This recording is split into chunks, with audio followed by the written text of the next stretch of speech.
वजीर आली खैबर पख्तूनख्वा अली अमीन गुंडापुर ने कहा है कि बानी PTI की हुकूमत को साजिश के तहत हटाया गया।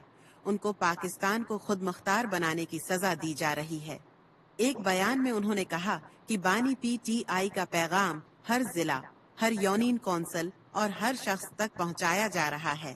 मुख्तलिफ इलाकों में रैलियों और मीटिंग्स का सिलसिला जारी है। अली अमीन गुंडापुर का कहना था कि बानी PTI को गैर आईनी और गैर कानूनी तौर पर कैद किया गया है, जो हम नहीं मानते। उनको तोड़ने के लिए बशरी बीबी को भी नाहक कैद किया गया है। उन्होंने कहा कि इस फुस्तायत के बावजूद बानी PTI आइन वो कानून की बात कर रहे हैं। बानी PTI को तोड़ने वाले खुद टूट जाएंगे, अवाम उनके साथ हैं। इनका कहना था कि हम किसी गैर आईनी और गैर कानूनी अमल को तस्लीम नहीं करते। बानी PTI हमारी नस्लों की आज़ादी की जंग लड़ रहे हैं।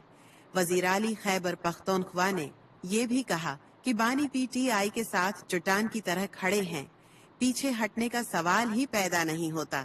बानी PTI से बढ़कर हमारे लिए कुछ नहीं, यही हमारा नजरिया है।